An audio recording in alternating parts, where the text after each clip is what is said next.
Hello my dear tamers, and here we are once again in another video. Sorry for my absence of 2 weeks, that literally last time I said that we'll do more content, but I got that thing that made us all locked down in our houses like the past 2 years, you know, that little thing. I don't know if you know about it. Well, in that period I had the idea of making this kind of videos because I see the comments.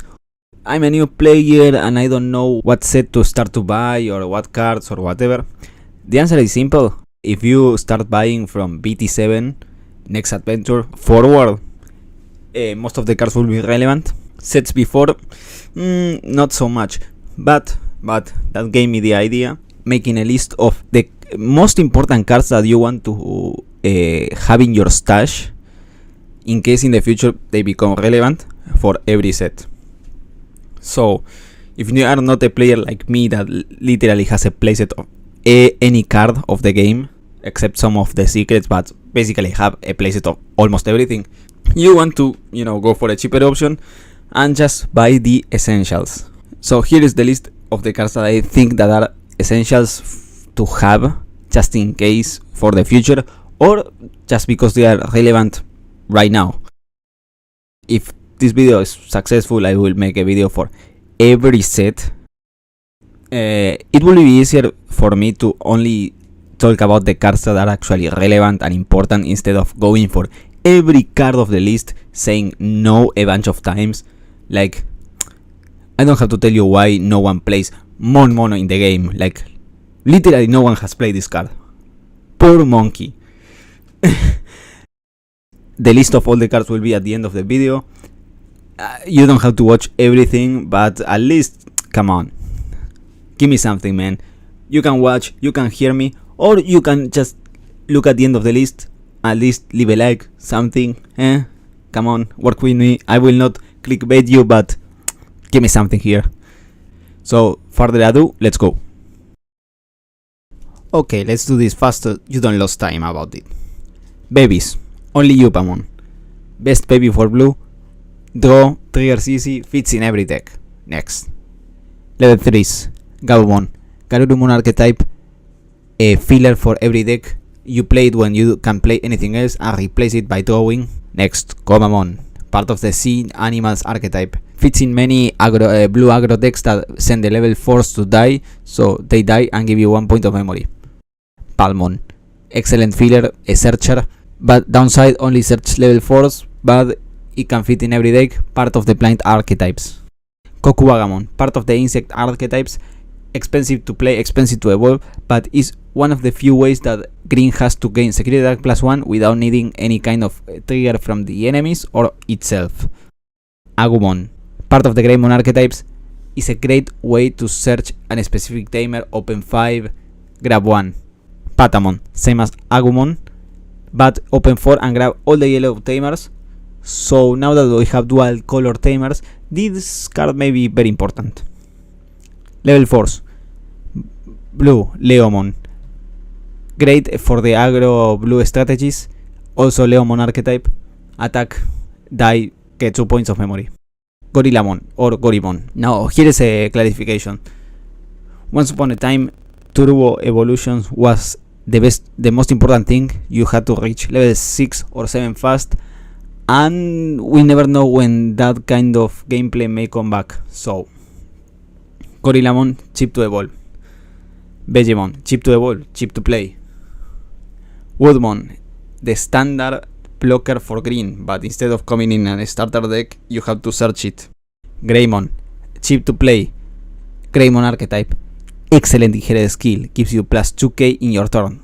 Dark Tyramon, cheap to evolve. Level 5s. Monsemon, cheap to evolve, cheap to play. Grandamon, cheap to evolve, cheap to play. Guess what? Sirenmon, the freaking same. Now, Magna Angemon, one of the most convenient cards for yellow, fits in many archetypes, excellent way to do recoveries. A card that has survived the test of time, is still relevant today. Next, personal favorite, Mistymon. Part of the Warriors archetype, and it could be very useful in the future since there is a lot of level 3s that block your memory gain or your cost reductions, so this card may be useful in the future. Level 6. Metal Garurumon. Garurumon archetype, great card to play base Digimons, and many level 6 do the same as this one, but this one is cheaper to evolve, so totally recommended. Now, Wargreymon, the most valuable card in the whole set, Secret Dark +1, Greymon archetype, and why is the most important card? Because you can bypass security effects of option cards. Now, Yellow, Slash Angemon, personal favorite. I know we don't use it lately, but I feel it's super strong, also cheap to evolve. Senafimon, same as Magna Angemon, a good Digimon to evolve for cheap and do a recovery. After that, it's pretty useless, or just a bridge between your level 5 and your level 7. Omegamon, or Omnimon. We don't use this card lately, but actually it's not bad, it's actually pretty good. The cost is a little high, but since we are stuck in level 6 over level 6, this card may be relevant in the future.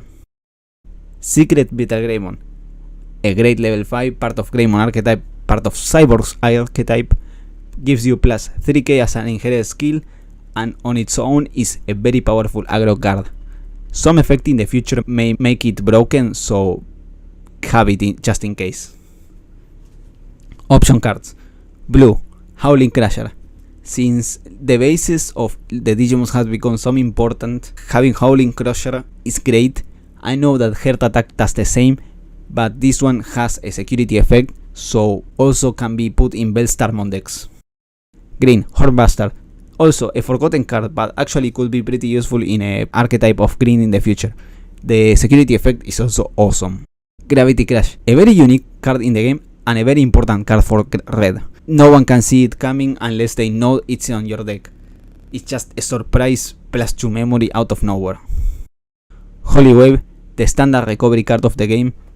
Pretty great, it's just like Magna Angemon. You will see it in many archetypes, especially in security control. Tamers.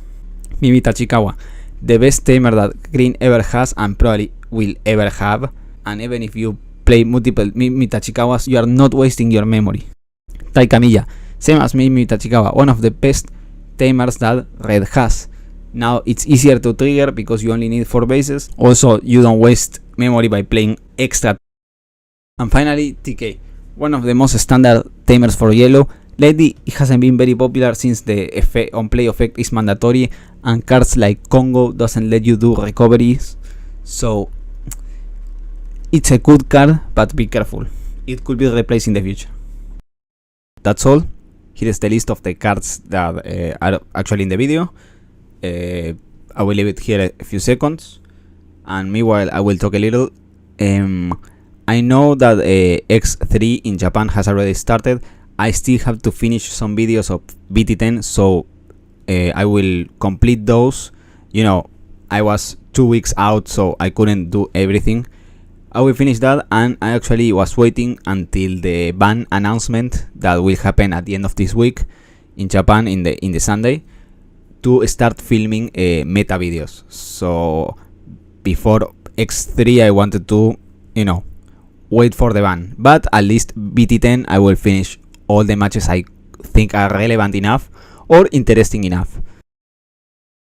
That's it for today's video. If you think I left a card out or it's worth to be in this list, write it on the comments and put why you think it should be on this list, so anyone that comes to this video for help actually sees the comment and understands, oh, maybe this guy is right, maybe the video doesn't have all the answers. Thank you, leave a like, subscribe and all that, and see you in the next video. Bye bye.